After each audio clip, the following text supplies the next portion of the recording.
Good Monday morning, and thanks for listening to my musing today, which is still about real monsters. This is my fourth and final installment in a series that tries to understand how the stories that we tell ourselves about monsters, about things that are creepy, tell us something about the real world, real problems that we might have. And today I want to talk about Mary Shelley's work, Frankenstein. Frankenstein is sometimes called the birth of science fiction, the first piece of literature that has science playing a significant role in the progress of a certain plot. More than that, it's a kind of ghost story or horror story about how science itself leads us astray, as the book would have it. So what is the monster in Frankenstein? If you say that it's Frankenstein, perhaps that you've forgotten that Frankenstein is the name of the doctor, not the thing with bolts in its neck. The monster, Frankenstein's monster, is named Adam, or the new Prometheus. But maybe that's not the real monster. Perhaps it's Frankenstein, a kind of evil mad scientist who's working away secretly in his laboratory.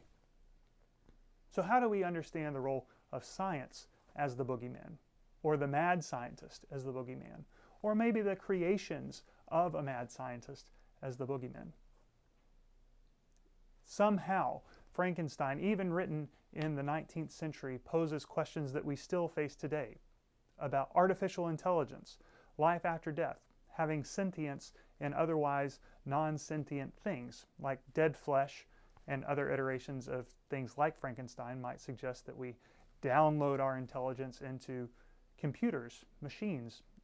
Another version of that might be that the machines that we create have a sentience or an intelligence of their own. The movie Chappie is about downloading human intelligence into a machine for something like eternal life.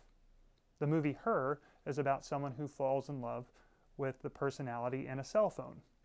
Alexa's an attractive name now, isn't it? How do we fall in love with our machines? How do we create them? How do they change our lives?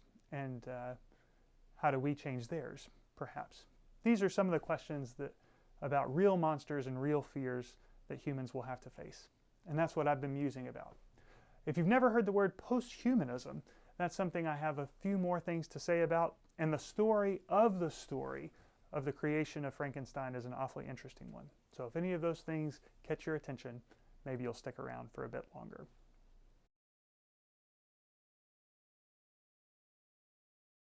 So what is the story of the writing of Frankenstein? Maybe there's some monsters in that story too. The book, Frankenstein, was written by Mary Shelley after a summer whenever she was in a chalet with Lord Byron and Percy Shelley. Mary Shelley's mother was Mary Wollstonecraft, the early feminist, but Mary Wollstonecraft died just 11 days after Mary's birth.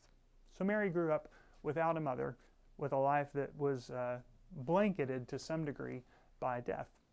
She grew up with William Godwin, a philosopher who was in academic circles of the era, and so that was how she came to know Percy Shelley and Lord Byron. So on a summer whim, Percy Shelley, Lord Byron, they decide to go to the chalet in Geneva.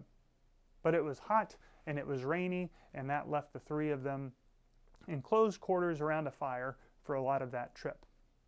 They started telling one another's ghost stories, not around the campfire exactly, but I'm sure by the very nice Swiss mantel and fireplace in some salon in some very large estate. After telling ghost stories, these three very capable writers say, well, maybe we should have a contest. Maybe we could tell a horror story of our own. And that was the thing that put in motion the book and the movies that we now know as Frankenstein. Galvanization was something that was going on at the time. Galvanism was the idea come up with by a person named Luigi Galvin that noticed that if you shock a dead frog, it still jumps around. The idea that we could use electrocution, to animate muscles, even in dead materials, was something that caught the attention of a lot of people at the time. How might electricity or bioelectrics animate things that were already dead. And so that was part of the idea that spurred on Frankenstein's monster. What if life itself was caught up in electricity? By the right laboratory sciences, perhaps electrocuting dead cells or dead organs would give rise to some life. That there was some connection between electricity and life that some mad scientist working in a laboratory by himself might be able to create. And that's exactly what Frankenstein indicates. We still work on those problems today.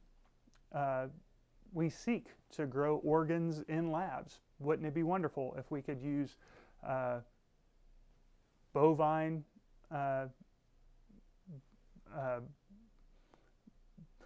bovine parts in humans, or perhaps we'd use pork parts in humans to have hearts and arteries and all those sorts of things. That science exists even now. But what if we could use cells and by special processes grow them so that we are able to use human organs and put them in our bodies? And if you can put so many organs into a body to make life persist, what if we just stitched it all together anyway? What if we started with a hodgepodge of organs, put it together, and somehow you stimulate something like life? Is that a robot at that point? Is it a bionic person at that point? Those aren't new questions. That's exactly what Mary Shelley was thinking about in the late 1700s. So the idea that we can spur on life through artificial intelligence, that by taking a dead brain or dead organs, sticking electrodes to it and modifying how people or dead material behaves, again, all of that is part of the book Frankenstein. The problem in Shelley's book was that Frankenstein's monster was uncannily like humans. And what do I mean by uncanny? It was human parts, but they were all large parts. It needed to be a little larger than life to be able to work. And so Frankenstein becomes not like a human, but a huge new kind of human. Frankenstein is off-put by the grotesqueness of the monster, and so he flees. He distances himself, literally, from the scientific creation that he creates. And it's because of that abandonment that the scientific monster doesn't find its way in the world. It recognizes that it's not quite human. It doesn't have a father or a mother, and it becomes frustrated, enraged even, at Dr. Frankenstein. Frankenstein, that's a different movie. That would be Young Frankenstein. This enraged monster goes to take vengeance out on its creator. And so you have the mad scientist, who perhaps is the monster of the story, working by itself, not taking responsibility for what Frankenstein seeks to do with his creation. And that abandonment, that non-responsibility, makes him a mad scientist, a kind of monster on his own. It's also the case that Adam, the new Prometheus, Frankenstein's monster, is the monster too. It's science gone amok. And that frustration between creator and creation is something that maybe we deal with even now. How do we think about CRISPR-Cas9, gene editing, the ways that we're able to change human cells or change human body parts? Do we have ethical controls around that? Or are we creating something that gets away from us, that has an intelligence or a life of its own? Well, that's a modern problem, and Frankenstein maybe serves as a proxy to how we might think about those ethical issues.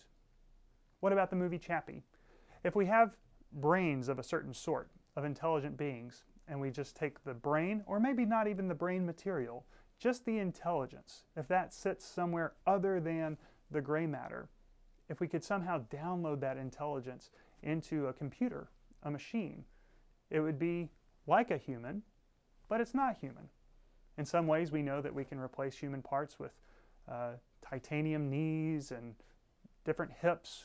We have hearing aids to help us, and all sorts of things that go around us to help us serve in ways even when our body breaks down. So what is that core of what is human that makes us human? And how can we put things around it to make us more than human. In some sense, that's what happens in the book Frankenstein. And that uncanny likeness is something that, to Frankenstein, Dr. Frankenstein, is grotesque. How do we think about what is grotesque, what is normal, what is different, and how technology helps us to live longer lives? Again, all of this is spelled out in a certain kind of way in the book Frankenstein. And what about the movie Her, another version of Frankenstein? In Her, artificial intelligence, general artificial intelligence, arises from something like what you might use, Siri or Alexa. It's programmed to learn our mannerisms. Whenever our thick thumbs are typing away at a keyboard, it probably knows what key we meant to help. If you type in Gmail, it'll finish your sentences, not unlike a loving spouse. It knows exactly what you want to say, and maybe it says it even a little better. These personality traits, that sort of intelligence, could that be something that we fall in love with, that we become dependent on? In the movie Her, a man falls in love with his cell phone, which sounds ridiculous, except that perhaps the personality and the character existing in that phone is something that we should pay attention to, something worthy of our love. But if that's an uncanny or perverted kind of love, Frankenstein, Her, Chappie, all of these raise questions about what it means to be human and what it means to depend on creations of science. How we think about artificial intelligence, what is human, and how we add to our lives in terms of personality or in terms of machinery, well, that's awfully complex. And the idea that monsters exist either in the people who work to create those things or the creations themselves could be turned for evil. That's an ongoing question that all started with Mary Shelley's book from the late 1700s, Frankenstein. I admit the book is not that good. It's epistolary and it has a whole bunch of sources. There are journal entries and letters being written, and it's different points of view, and it's kind of scattered. Not unlike the monster Frankenstein that's stitched together from different parts, the book itself is stitched together from different kinds of fictional sources. It's hard to read in that way.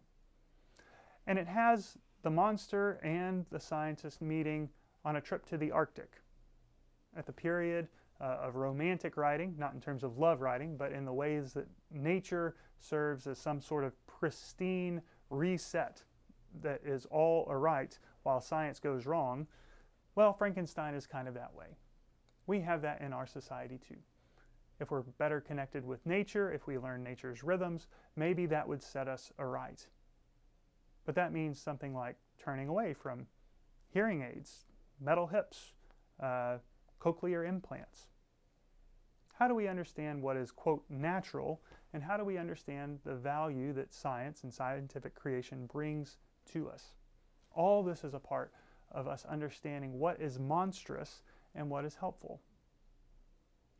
Frankenstein's monster was intelligent. It did learn love, and it wanted a bride, Frankenstein's bride. So how do we find places where we come to appreciate science for what it is, to set appropriate boundaries? Where do we see what's monstrous? And, in part, what might be human or post-human? These sorts of things require our thoughts, not in whether we should clone sheep or humans, or whether we have new organs and organelles that we can implant in the body. They come with basic things about what it means to be human, what it means to act appropriately, and how connected we are to things like our cell phones and Google finishing our sentences for us. How dependent are we on those sorts and sources of knowledge and information? I don't have answers for all that, but if you have thoughts, please be sure to email me.